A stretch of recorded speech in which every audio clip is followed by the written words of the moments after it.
Bend the cut, I'm teething now.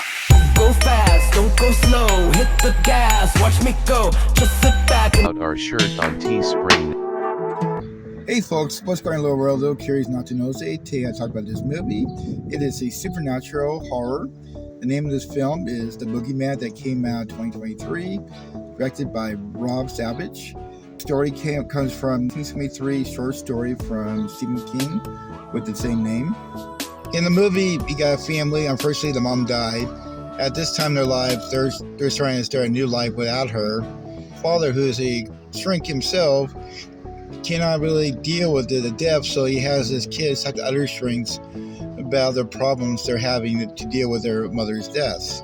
So his first day going back to his job, the father, his regular patients show up. They're talking about things, and she feels really bad because her problems doesn't compare to his, what he's going through right now. But later on, the mysterious man shows, and he knows this guy from what happened to his family in the newspapers.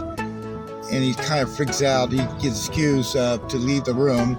Something happens to the guy. At the same time, his older daughter is dealing with stuff in her life. You know, her mom died, and also a bunch of teen issues she's having with her best friend, who kind of moved on to better friends. And these girls are like really mean, horrible, like mean girls on steroids, the best way to describe it. So the Boogeyman, not really sure what he is. Could be some kind of evil demons, love that lurk shadows at people's houses or closets. At the beginning of the movie, you see what kind of nasty things he does to other families. I guess he got tired of that one family. He did enough, and the creature moves on for this next family, and because of the death of the mother, so he thinks it's like easy picking for him. That's pretty much about this movie's about. Most of the movie is focused on the older daughter who's in high school. Once again, she's a best friend, choosing your better friends. Mean girls on steroids, I described earlier. And also she does this investigation on the so-called Boogeyman. And she goes back to the house where the whole movie starts, and she sees the one survivor of the whole chaos that happened. So in my opinion, it's not that great a movie. It was just pretty undiggable. I was like ahead of the movie, what's going to happen next, and it was kind of boring in my honest opinion. One thing I like about Stephen King's characters, they're really quirky, they're not perfect. There's like a little humor towards it, but didn't really have any of that stuff.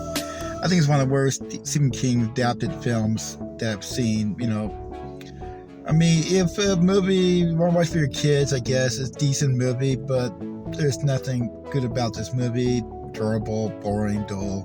A lot of critics like this movie. I don't know why, but I just didn't like it. And it had the actors were good. They did their job really well. I mean, the director did everything, but it was just something I just like, wow, this is it?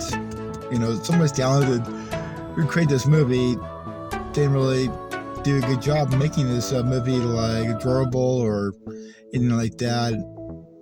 This is some movie I just I'll watch it once, never watch it again. This is what I think of it. So let me know what you like and subscribe. Maybe do better next time. Thanks for watching.